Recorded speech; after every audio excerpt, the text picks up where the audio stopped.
اعوذ باللہ من الشیطان الرجیم بسم اللہ الرحمن الرحیم هل يستوي الذين يعلمون والذين لا يعلمون صدق اللہ مولانا العظیم۔ ناظرین اکرامی، سیرت نبوی اور تعلیمی پالیسی آپ صلی اللہ علیہ وسلم کی کیا حکمت عملی تھی تعلیم کو عام کرنے کے لیے، اس کا ہم جائزہ لے رہے تھے، اور آج اس سلسلے کا ہمارا دوسرا شارٹ لیکچر ہے۔ میں بہت اختصار کے ساتھ اگر کام لوں تو میں کہہ سکتا ہوں کہ رسول اللہ صلی اللہ علیہ وآلہ وسلم کی آمد کے فوراً بعد آپ نے تعلیم کو جس طرح عام کرنے کی کوشش کی، گویا مسلمانوں کے یہاں ایک جس طرح ایک تحریک اور ایک موومنٹ کا جذبہ ہوتا ہے، ویسی تحریک آپ نے شروع کی تعلیم کو عام کرنے کے لیے۔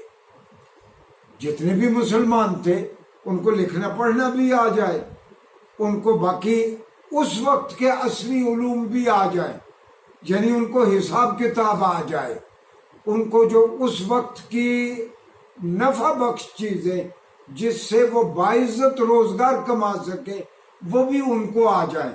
ہم مدنی زندگی میں چونکہ رسول اللہ صلی اللہ علیہ وسلم کے پاس ایک بڑے مواقع تھے جو مکہ مکرمہ میں بالکل نہیں تھے، مدنی زندگی میں آپ کے کیا کیا آپ کے طریقہ کار رہے۔ جو 50-60 کے قریب اصحاب صفہ تھے اور وہ اسلامی ریاست کی ذمہ داری تھے، وہ مسجد نبوی ہی میں رہتے تھے، ان کی کفالت آپ صلی اللہ علیہ وسلم نے اپنے ذمے لے رکھی تھی۔ ان کا بھی کام یہ تھا، یہ خود بھی پڑھتے تھے، لوگوں کو بھی پڑھاتے تھے۔ پھر بہت مشہور بات ہے، آپ کو معلوم ہے 2 ہجری میں جنگ بدر ہوئی۔ جنگ بدر میں وہ بہت سارے کفار جو قیدی بنے، ان میں سے جو لکھنا پڑھنا جانتے تھے ان کا فدیہ یہ تھا کہ 10 مسلمان بچوں کو لکھنا پڑھنا سکھا دے تو ان کو آزاد کر دیا جائے گا۔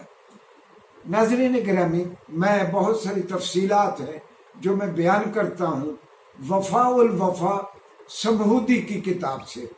یہ سمہودی کی کتاب ہو یا قطانی کی کتاب ہو کہ التراتیب الاداریہ ایڈمنسٹریٹو ڈیسیجن ٹیکن بائی محمد صلی اللہ علیہ وسلم اینڈ خلفاء راشدین، یہ قطانی کی کتاب ہے۔ ان میں یہ بہت ساری تفصیلات، اور اس کے کتاب علاوہ میرا سورس ہے تخریج الدلالات السمعیہ سمعانی کی کتاب، اس میں یہ بہت ساری تفصیلات ہیں۔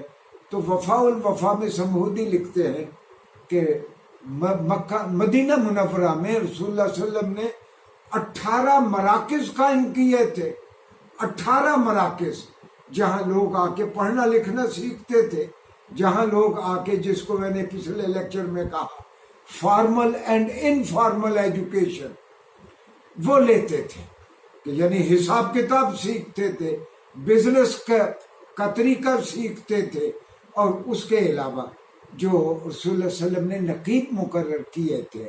تو اسی سمہودی کی کتاب میں ہے کہ ان کے 3 فرائض تھے، لوگوں کو وہی بتاتے تھے کہ وہی کیا کیا آئی ہے، اور دوسرا ان کا فریضہ یہ تھا کہ ملکی قوانین سے لوگوں کو آگاہ کرتے تھے۔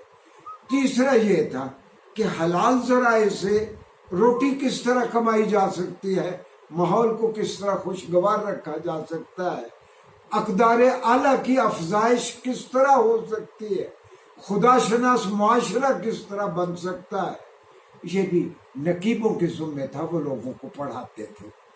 ایک اور میں عرض کر دوں، رسول اللہ صلی اللہ علیہ وسلم فرماتے تھے من تعلم لغت قوم امن من شرہم، جو کسی قوم کی زبان پڑھ لیتا ہے وہ اس کے شر اور اس کی سازشوں سے بچ جاتا ہے۔ ناظرین گرامی، آپ حیران ہوں گے کہ سرحد پار، واگا کے پار، ہر سال ہندوستان میں کم و بیش 800 سے 1000 ٹائٹل چھپتے ہیں، 1000 کتابیں چھپتی ہیں جو پاکستان کے اور مسلمانوں کے خلاف ہوتی ہیں۔ اچھا، وہ چونکہ دیوناگری وہ اسکرپٹ میں ہوتی ہیں، وہ ہندو اسکرپٹ میں ہوتی ہیں، ہمیں اس کا پتہ ہی نہیں کہ ہمارے بارے میں کیا چھپ رہا ہے۔ اور یہاں جو ادارے حب الوطنی کے سرٹیفکیٹ بانٹتے ہیں وہ سمجھتے ہیں کہ صرف ہم ہی محب وطن ہیں، باقی سارے غدار ہیں۔ بھائی اگر آپ کو دیوناگری اور ہندی اسکرپٹ اگر آپ کو پڑھنے ہی نہیں آتا تو آپ کس طرح سمجھ پائیں گے کہ آپ کے خلاف کیا چھپ رہا ہے؟ تو رسول اللہ صلی اللہ علیہ وسلم نے کئی صحابہ کے ذمہ لگایا کہ آپ یہ زبان پڑھے، آپ یونانی زبان، آپ عبرانی زبان پڑھیں، کیونکہ اس وقت جو جاندار دشمن تھے ان کی زبان اس وقت عبرانی تھی۔ ناظرین گرامی، فنون حرب بھی سکھائے جاتے تھے۔ فنون حرب، آپ حیران ہوں گے کہ کئی صحابہ کو رسول اللہ صلی اللہ علیہ وسلم نے مختلف علاقوں میں بھیجا کہ وہاں منجنیقیں اچھی بنتی ہیں۔ میں اس کا بعد میں کبھی پھر تذکرہ کروں گا کہ آپ کے حکم سے جو منجنیقیں بنی وہ کیسی جاندار منجنیقیں تھی اور دشمن کے اوپر ان کا کیا امپیکٹ اور کیا دبدبہ تھا۔ اور پھر آپ نے، جس کو میں نے پہلے ایک لیکچر میں کہا تھا کہ آپ نے آرمڈ وہیکل بنوائے، یعنی آپ نے اسے دبابہ کہا گیا، آپ نے ایسی گاڑی بنوائی کہ جس میں صحابہ اس گاڑی میں چلتے ہوئے دشمن کے قلعے کی فصیل تک چلے جاتے اور وہ دبابہ اس میں سوراخ کر دیتی دشمن کی فصیل میں۔ یہ آپ لوگ اپنے صحابہ کی آپ اس طرح تربیت کرواتے تھے۔ اور آخری بات ناظرین گرامی آپ کو یاد رہے گی، رسول اللہ صلی اللہ علیہ وسلم نے صحابہ سے کہا فلاں نسل گھوڑوں کی بہت اچھی ہے، آپ ہارس بریڈنگ کیوں نہیں کرتے؟ گھوڑوں کی ایک اچھی نسل تیار کیوں نہیں کرتے؟ سن 2 ہجری میں غزوہ بدر پیش آیا، آپ نے سارے تذکروں میں پڑھا، مسلمانوں کے پاس صرف 2 گھوڑے تھے جنگ بدر میں، صرف 2 گھوڑے تھے۔ ٹھیک 7 سال کے بعد 9 ہجری میں مسلمانوں کا قافلہ رسول اللہ صلی اللہ علیہ وسلم کی سرکردگی میں تبوک روانہ ہو رہا ہے۔ میں نقل کر رہا ہوں طبقات ابن سعد کو، طبقات الکبریٰ میں ابن سعد لکھتا ہے، انہوں نے تو لکھا ہے کہ 40,000 کی فوج تھی، بہت سارے تذکرہ نگار لکھتے ہیں 30,000 فوج تھی جو رسول اللہ صلی اللہ علیہ وسلم کی کمان میں تبوک گئی۔ ہاں یہ سارے لکھتے ہیں کہ ان میں 10,000 ان کے پاس گھوڑے تھے، یہ مسلمانوں کے اپنے بریڈ کیے ہوئے گھوڑے تھے۔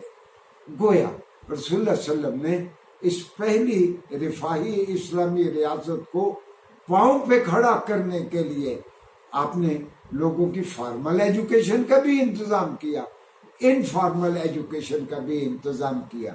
انشاءاللہ سیرت سے متعلق دیگر موضوعات کو آئندہ بھی ہم زیر بحث لاتے رہیں گے۔ شکریہ جی۔